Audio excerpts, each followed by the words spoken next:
अपने examination hall में जाओगे और आपको पेपर मिलेगा, तो पेपर में आपके इंग्लिश वाले पेपर में 3 सेक्शन है, सेक्शन ए, बी और सी।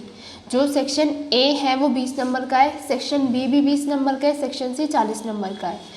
आपने अभी तक जितने जो बुक्स और जो पॉम्स वगैरह पढ़ी है उसकी वेटेज 40 मार्क्स है। पेपर को करने का सबसे अच्छा तरीका ये है कि आप लास्ट वाले सेक्शन से अपना पेपर स्टार्ट करें।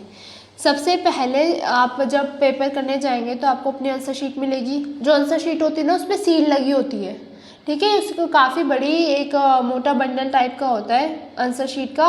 उसे फिर ऐसे स्केल घुसा कर ना उस सील को ऐसे वो करना, ठीक है, ओपन करना, टीयर करना। ध्यान रखिए पेज फटे ना आप लोगों का। फिर उसके बाद आप लोगों को जब अपना क्वेश्चन पेपर मिलता है तो स्टार्टिंग के यहाँ पे साफ इंस्ट्रक्शन में लिखा हुआ 15 minutes prior reading time allotted for question paper reading. Question paper पढ़ने के लिए ना 15 मिनट मिलेंगे। उन 15 मिनट में आपको क्या करना है, 2 चीज़ें करनी है। पहला सबसे इम्पोर्टेंट काम है कि अनसीन पैसेज के जो आंसर है वो मार्क कर लेने हैं। सीबीएसई में सबसे पहले अपने क्वेश्चन पेपर में अपना रोल नंबर लिखना है जो सीबीएसई ने अलॉट किया है, ठीक है। और मार्क करना, वैसे जो पेंसिल से मार्किंग वगैरह ना अलाउड नहीं होती पेपर पे। तो आप ये जो नीचे वाले क्वेश्चन 1 है, क्वेश्चन 2 या फिर ये क्वेश्चन नंबर 9, 8, इनके जो आंसर्स हैं ना इस पैराग्राफ में बहुत छोटी हल्की सी बस पेंसिल डॉट की खुद के हिंट के लिए वो मार्क कर देंगे, ठीक है। पहला काम ये हो गया स्टार्टिंग के 15 मिनट में। दूसरा काम आपको क्या करना है, आपको ये जो आपके सेक्शन सी में और वाले है ना कि जैसे क्वेश्चन नंबर 10 है, एनी 4 करने हैं इन क्वेश्चनों में से, तो आपको अपना माइंड मेकअप करना है कि मैं कौन कौन से करूँगा या करूँगी, ठीक है। वरना पेपर टाइम आप यही अपने कन्फ्यूज़न में रहोगे कि ये क्वेश्चन थोड़ा थोड़ा ये भी आता है, थोड़ा थोड़ा ये भी आता है, कौन सा करना है, ठीक है। उसके बाद अगर आपके पास टाइम बचता है तो फिर ये वाला आपका जो ग्रामर वाला सेक्शन है क्वेश्चन नंबर 6 और 7, इसके आंसर्स आपको बिल्कुल हल्के हल्के मार्क कर लेने हैं। इंग्लिश के पेपर में ये वाला काम करना है। और जब आप अपने आंसर शीट पे अपना लिखना स्टार्ट करोगे काम, तो सबसे पहले लिखो सेक्शन सी। सेक्शन सी बड़ा बड़ा लिटरेचर, इतना काम इतना लिख दो। फिर उसके बाद आंसर नंबर 8, जो मार्किंग इसमें है ना, इसमें आंसर 8 फिर ए फिर 1, आपको भी सेम यही पैटर्न लिखना है। अब ऐसा ना यहाँ पे ए लिखा है, इस ए की जगह 1 लिख कर आओ, और यहाँ पे ए के नीचे 1 लिखा हुआ है तो इस 1 की जगह आप रोमन वाला 1 लिख कर आओ, ठीक है। अगर आंसर ऐसे 8A1 इस कोड में नहीं हुआ तो भले ही आपका आंसर सही हो, एक्सेप्टेबल नहीं होगा सीबीएसई में। इस बात का मार्किंग का बहुत ध्यान रखना है। जैसे क्वेश्चन 6 में ABCD लिखा है तो ABCD ए का कौन सा पार्ट है वो, फिर वो पार्ट लिखना है 1, first, second, third, fourth, Roman में लिखना है, ठीक है। क्वेश्चन नंबर 7 में ABCD लिखा है तो आपको भी ABCD लिखना है। गलती से 1, 2, 3, 4 लिखा है, मार्क्स नहीं मिलेंगे। और सबसे इम्पोर्टेंट बात, एक भी क्वेश्चन छोड़ना नहीं है। 80 में से 80 मार्क्स का पेपर ही अटेम्प्ट करके आना है, ठीक है। इन केस अटेम्प्ट करने के आपको थोड़ा बहुत भी सही जाता है उसके मार्क्स तो मिलेंगे। क्वेश्चन आंसर आपको एग्जैक्ट नहीं पता, वैसे तो पता होना चाहिए, पर फिर भी नहीं पता तो उससे रिलेटेड आपके पास जो भी इंफॉर्मेशन आपको पता है आप लिख कर आओ। कोई भी एक भी क्वेश्चन अनअटेम्प्टेड नहीं रहना चाहिए। 80 मार्क्स का पेपर है तो 80 नंबर का आपको अपनी तरफ से आंसर शीट पर लिख कर आना है, ठीक है। आंसर शीट अगर वैसे एक्स्ट्रा की जरूरत पड़ती नहीं है, इन केस आपको जरूरत पड़ती है तो पहले ही लेके रख लो। लास्ट के 5 मिनट में एक टीचर शीट नहीं देते, ठीक है। और एकदम नीट और क्लीन पेपर करना है। तो मैं यहाँ पर थी, आपने अपने आंसर शीट स्टार्ट की, आंसर शीट में डाला सेक्शन सी। सेक्शन सी डालने के बाद 8 का ए, फिर 1, 2, 3, 4, 5 बी, ऐसे करके फिर जो भी है वो डालना है, ठीक है। बिल्कुल सीक्वेंस में करो। एक बार टीचर का हाथ ऐसे चेक में चलता रहा ना तो फिर सीधा सीधा आपके सारे आंसर ही सही होने हैं। थोड़ी बहुत जो गलती है ना वो भी आपके अच्छी प्रेजेंटेशन से आप छुप सकती है। फिर आपने डाला बी, फिर क्वेश्चन नंबर 9, ऐसे। इन केस मान लो आपने क्वेश्चन नंबर 8 कर दिया, आप क्वेश्चन नंबर 9 पे आ गए। क्वेश्चन नंबर 9 का ना फर्स्ट क्वेश्चन जो ये पूछ रहे हैं, what is the cross symbolise of, आपको मान लो इसका आंसर नहीं पता, ठीक है। तो आप क्वेश्चन नंबर आंसर नंबर 9 1 लिख के इसका स्पेस छोड़ दो। ऐसे ना आंसर 8 कर लिया, आंसर 9 नहीं करा, आंसर 10 करा और 10 के बाद 9 कर रहे हो, यानी ऐसे आगे पीछे पार्ट्स कर रहे हो, ठीक है, अपनी समझ से भले ही थोड़ा एक्स्ट्रा स्पेस छोड़ दो अगर आपके लिखने वाला आंसर है, वरना ये तो 1 मार्क के इसका आप स्पेस छोड़ दो। ठीक है, सीक्वेंस में पहले सेक्शन सी लिखोगे, फिर आंसर 8, आंसर 9, फिर आंसर 10, 11, 12, 13। ठीक है, ये वाला काम करना है सेक्शन सी। और मान लो आपको 13 क्वेश्चन करना है, इनमें से कोई एक करना है, आपको दोनों नहीं आ रहे। ठीक है, तो थोड़ी सी जगह छोड़ दो। अगर आपको थोड़ा बहुत भी हिंट है ना तो बिल्कुल तभी बना के लिखो, बाद में भी टाइम बचता नहीं है। कोशिश ये करो 15 मिनट पहले पेपर हो जाए ताकि बाद में एकदम अच्छे से रिवाइज कर लो। आंसर में एक बात और करनी है, जो आपने आंसर लिखा है ना उसमें जो सबसे इंपॉर्टेंट कीवर्ड है या इंपॉर्टेंट लाइन है उसको पेंसिल से अंडरलाइन करके आना।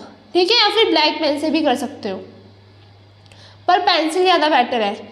मान लो आपने आंसर नंबर 13 लिख लिया, 12 तक आपके आराम से हो गए, पर 13 में से आपको कोई आ नहीं रहा, तो ये 6 मार्क्स का है, उसके हिसाब से और अपनी राइटिंग के हिसाब से जगह छोड़ दो। जगह भी तब छोड़ो जब बिल्कुल ही कुछ नहीं आ रहा। अगर उसके बाद में थोड़ा बहुत भी पता है तो तभी की तभी लिखो, बाद में टाइम बचे ना बचे।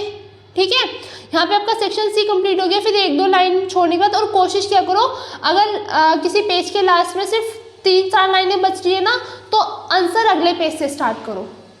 ठीक है, हर एक आंसर होने के बाद आंसर 8 हो गया, उसके बाद लाइन खींचनी है, वो लास्ट का काम है। 9 होने के बाद फिर लाइन खींचनी है स्केल और पेंसिल से, 10 होने के बाद फिर लाइन खींचनी है। तो क्वेश्चन नंबर 13 पे हमारा सेक्शन सी पूरा हो जाएगा। उसके बाद आपको आना है सेक्शन बी पर। सेक्शन बी में सबसे पहले आपको क्वेश्चन नंबर 3 यानी आपको आंसर नंबर 3 करना है।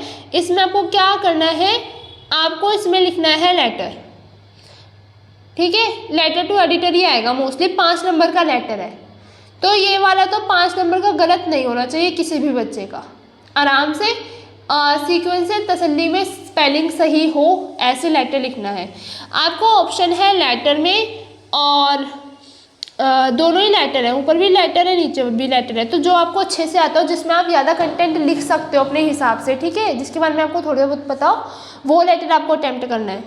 फिर हम आ जाते हैं क्वेश्चन 4 पे, अटैम्प्ट एनी वन फ्रॉम ए और बी। आपको जो ए है वो एनालिटिकल पैराग्राफ है, नाम से पता लग रहा है। एनालिटिकल पैराग्राफ वो होता है जिसमें आपको कोई डेटा गिवन हो, कोई इन्फॉर्मेशन गिवन हो, उसको आपको एनालाइज करना है और उसके बेसिस पे पैराग्राफ लिखना है। जैसे इस वाले क्वेश्चन में आपको ये डेटा दे रखा है कि किस किस एज के बच्चे ऑनलाइन एक्टिविटी करते हैं, जैसे न्यूज़ पढ़ते हैं, डाउनलोड करते हैं, फिर कोई भी प्रोडक्ट खरीदते हैं। तो ये एनालाइज करके आपको लिखना है। जैसे आप लोग देख रहे होंगे ये जो टीन्स वाली एज है, यानी 12 से 18 ईयर्स वाले जो एज ग्रुप है बच्चों का, उनमें 90% लोग चीज़ें डाउनलोड करते हैं। तो आप ये भी लिख सकते हो कि डाउनलोड में आप लोग अपने आपको इंग्लिश के कोई चैप्टर पढ़ना है तो उसकी समरी डाउनलोड कर सकते हो। क्वेश्चन आंसर पढ़ते हैं इस एज ग्रुप के बच्चे, क्योंकि मोस्टली ये जो टीन्स वाला एज ग्रुप है ये स्टूडेंट का ही होता है, स्टूडेंट क्लास होती है इसमें। तो फिर इसमें बच्चों को पढ़ाई से रिलेटेड चीज़ें देखनी होती है, प्रोजेक्ट वगैरह बनाने होते हैं, तो प्रोजेक्ट भी आप लोग डाउनलोड करके रखते हो ना ऐसे। और 50s की एज में डाउनलोड सबसे कम है, ऐसे करके आप एनालाइज कर सकते हो। तो आपका क्वेश्चन 3 हो गया, यानी आंसर 3 और आंसर 4। फिर आते हैं आंसर 5 पे। आपको करेक्ट वन चूज़ करना है इसमें से, ठीक है, आंसर नंबर 5 में। फिर आते हैं आंसर नंबर 6 में। इसमें आपको फिलअप दे रखे हैं, आपको ABCD दे रखा है, इसमें से आपको कोई 3 करना है। डोंट बी ओवर स्मार्ट, ठीक है, इतने महान बच्चों वाले काम नहीं करना कि चारों के चारे लिख के आओ। स्ट्रिक्ट एग्जामिनर मिले वो चारों कट कर देगी। क्यों? जब क्वेश्चन में साफ साफ लिखा है एनी 3 नंबर का क्वेश्चन है, इन चारों में से कोई भी 3 करने हैं, तो 4 क्यों करके आ रहे हो? ठीक है, इस बात का ध्यान रखना। फिर उसके बाद हमारा आता है आंसर नंबर 6। इसमें भी आपको ABCD दे रखा है, 4 मार्क्स का है, एक नंबर का, ठीक है। एक नंबर आपका एक में से ऐसे डिस्ट्रीब्यूट होगा एरर का 0.5, यानी आधा नंबर एरर का, आधा नंबर करेक्शन का। बहुत ध्यान से पढ़कर बताना कि एरर क्या है, करेक्शन क्या है। आपको क्वेश्चन नंबर 6 और क्वेश्चन नंबर 7 ज़्यादा टाइम लेगा नहीं, और ना ही क्वेश्चन नंबर 5। क्वेश्चन 5, 6, 7 ज़्यादा टाइम कंज्यूमिंग नहीं है। इतना हो गया। अब आ जाओ सेक्शन ए पे। अब आपने अपना मोर देन 50% अपना काम पेपर का ख़त्म कर दिया है। सेक्शन ए में क्वेश्चन नंबर 1 और क्वेश्चन 2 ज़्यादा मुश्किल नहीं है। क्यों मुश्किल नहीं है? क्योंकि शुरू के आपके जो 15 मिनट मिले थे आपने इसके आंसर ढूंढ लिए, ठीक है। सबसे इम्पोर्टेंट काम ये, इसके आंसर ढूंढ के रखो और बस अब आपका काम क्या रह गया, जल्दी से लिखना सेक्शन ए, हेडिंग डाली, ब्रैकेट में जो रीडिंग सेक्शन है, फिर answer number A, answer number A का फर्स्ट का इसमें से जो भी आंसर है, सेकंड का जो भी आंसर है, थर्ड का ये जो भी आंसर है, इसमें ये जो एमसीक्यू है आपके, फिर ये सिक्स्थ वाला इसका आंसर लिख दो, सेवन्थ का आंसर लिख दो, ज़्यादा बड़े आंसर नहीं लिखने, ठीक है। फिर आंसर नंबर 2 में भी सेम ऐसे ही है, ज़्यादा मुश्किल नहीं है। एक सबसे इम्पोर्टेंट बात जो मैं फिर रिपीट कर रही हूँ कि 80 मार्क्स का पेपर है तो 80 के 80 नंबर के आंसर्स आपके आंसर शीट पर होने चाहिए। स्पेसिंग का ध्यान रखना है, आंसर शीट मिल रही है, सरकार गवर्नमेंट आपको आंसर शीट इतनी बड़ी और खुली एकदम प्रोवाइड करवा रही है, एक्स्ट्रा आंसर शीट के लिए कोई रोक टोक नहीं है, तो खिचड़ी नहीं पकानी आंसरों की, ठीक है, कि बिल्कुल ऐसे घुसा घुसा के एक दूसरे के अंदर शब्द लिख दो। एकदम नीट क्लीन पेपर होना चाहिए। जो आंसर्स है क्वेश्चन आंसर वाले सेक्शन में उसको में मेन वर्ड कीवर्ड्स अंडरलाइन होने चाहिए, बहुत ध्यान से आंसर करने हैं। बाय चांस किसी वर्ड का मतलब नहीं आता समझ में तो आप अपने एग्जामिनर जो भी वहाँ पर हैं प्रेजेंट उनसे थोड़ा बहुत पूछ सकते हैं इन द सेंस वो आप ऐसा मत सोचना बिल्कुल आंसर बता देंगे। बहुत मुश्किल ही वर्ड है तो आपको वो उसकी हिंदी में बता सकते हैं कि उसका हिंदी मीनिंग क्या है, ठीक है। Wish you all very best for your exam. I hope आप सबका एग्ज़ाम बहुत अच्छे से हो जाए। थोड़ी बहुत नर्वसनेस बच्चों में रहती है, 10th पहली बार कर रहे हो ऐसा तो नहीं 2-3 बार करके बैठे हो, पहली बार कर रहे हो 10th तो थोड़ी सी नर्वसनेस, थोड़ा सा टेंशन, थोड़ा सा डर रहता है ये कि पता नहीं कैसा पेपर होगा, और फर्स्ट पेपर है तो फिर एक नया एक्सपीरियंस होगा, तो टेंशन की वजह से आंसर्स गलत मत करना। यू नो कि इतनी टेंशन ले लो कि आंसर ये क्वेश्चन पेपर देखते ही माइंड ब्लैंक हो जाए, ठीक है। आराम से तसल्ली से अपना पेपर करना है, अच्छे तरीके से करना है।